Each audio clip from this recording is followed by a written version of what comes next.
go with the Psi Operative. Now I have a lot of Psi Operatives here. This is what I did in that playthrough. It is OP. Now the Psi Operatives, I highly recommend. We're going to start with the Loadout. You won't need the mobility as much because you're like a walking killing machine. And you won't have to worry about time all that much. Plus, I already gave him a mobility boost. So with a war suit, you actually get an extra item, an explosive item. So you don't have to bring a grenade. And you're like, well, these guys already have so much they can do. Why do they need more explosives? Well, because the blaster launcher is just OP. So why not give them a blaster launcher, a shred storm cannon, something else to just give you that extra boost. Now you can't really remove this amp. I mean, you wouldn't want to because that's what controls their skills. Just this gives you more bonus to their Psi abilities. With this one, plus 40, you can mind control an Andromeda at basically almost 100%. It's crazy. And weapon. Well, you don't have much of a choice. Plasma rifle. That's all. You'll probably never even use it. So to go over this, I'll show you my weapon upgrade. Sure, you can give them items to make them aim better, to make them use their weapons more efficiently. I have enough Psi Operatives, and plus the amount of skills you get at the highest tier, you're not shooting a rifle with them, like, almost ever. You may want to put extra aim, let's say maybe guaranteed damage, just in case you're trying to shoot something and make sure you kill it and it's got so low health that you're just not wanting to waste an ability on them. These guys have so many abilities, it's insane. Combat sim. If you want them to dodge, that's great. If they're even getting hit. In my case, I had so many of them, they weren't getting hit. Extra health, if you don't want them to die, that's always good. Will, I don't know, he's got 111 will already. Do I really need more? I don't think so. So I gave him extra mobility, so he actually moves at 16. Pretty good, considering if I were to give him the Wraith armor, he would move even farther. And I have done that in the past, because I do enjoy having extra mobility. Plus, that 2 armor is really handy on a class that... I mean, it gets to the point where you're so powerful with these guys that you're not even going behind cover. Now, this class is very different than any of the other classes. They get all of the skills. They don't have to go into combat to learn these. You can train these guys from the base while everybody else is fighting, and all of a sudden you just feel this massive brute force on the field out of nowhere. Amazing. So you get Insanity, 3-turn cooldown, and it basically makes the target go insane. Now once you get Insanity learned, and this is all based on line of sight. As far as the range goes, it's basically about the same as your rifle. Some skills may actually work farther also. And I'm not sure if somehow you were to get squad sight, if it actually worked through squad sight. Okay, so you have Insanity. That's weird. They have the skill here twice. I wonder, once you level, if you get that right away. I don't know off the top of my head how that would work. I think you do get this one, and it's in 2 spots. I thought one made Insanity better. We'll go through it. Maybe it's Domination. Anyway, no.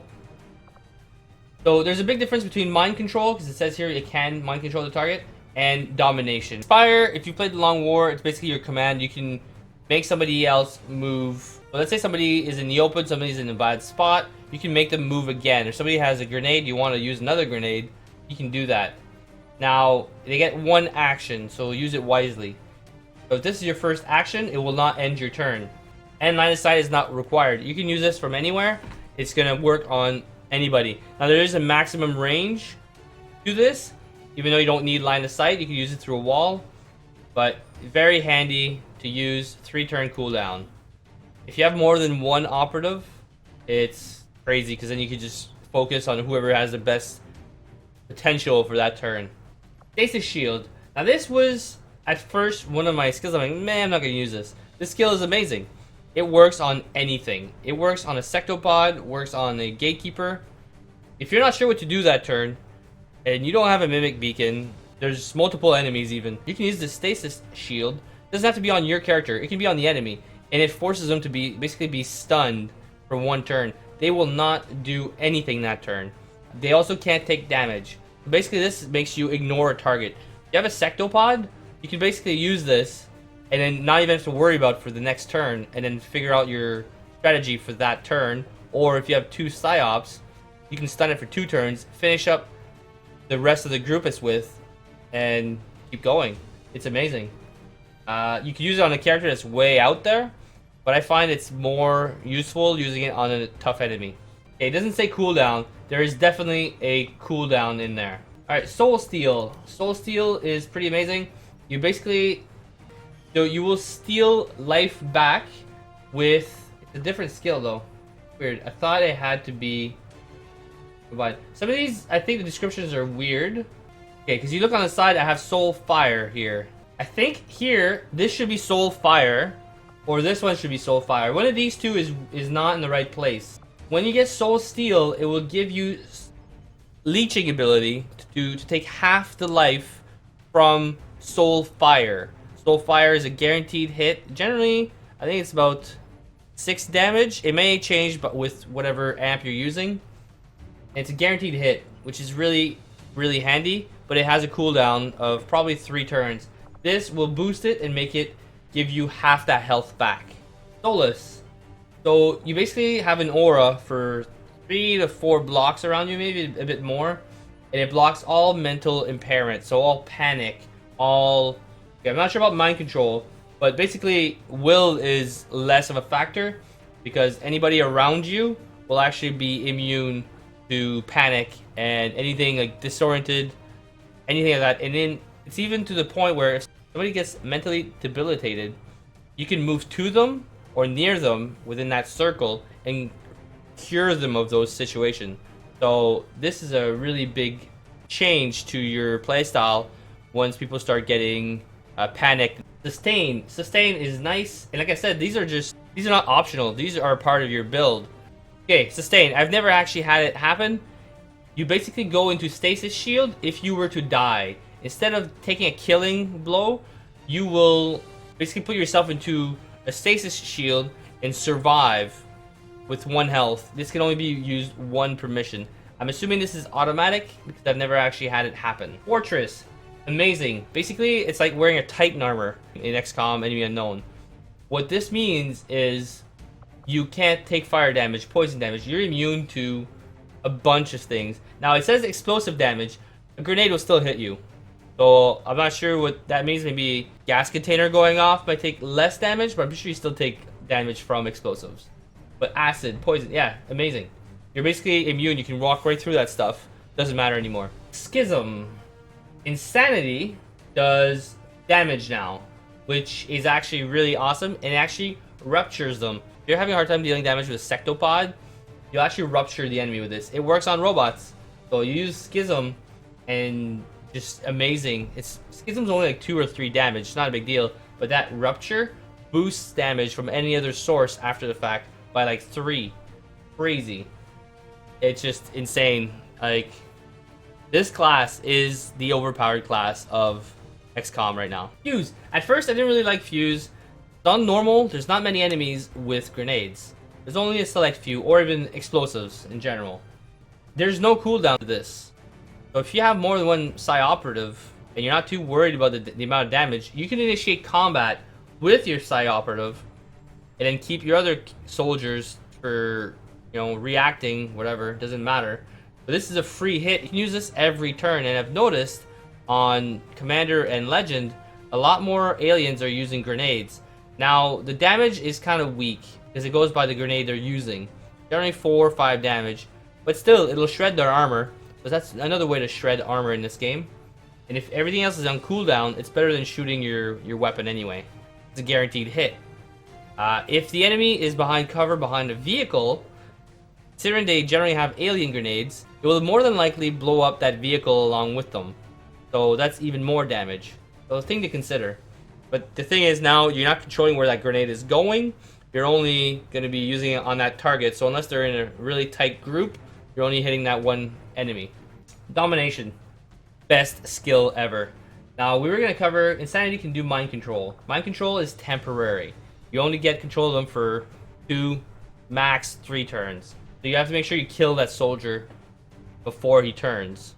Now, with Domination, the amazing thing is it's permanent for the whole map.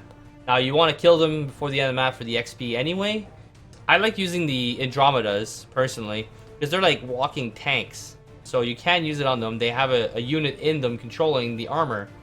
Now be careful because once it does die, then it turns on you. Domination is pretty amazing because then you also get to know the skills that the enemy is using. And the chance of it to work is actually quite high.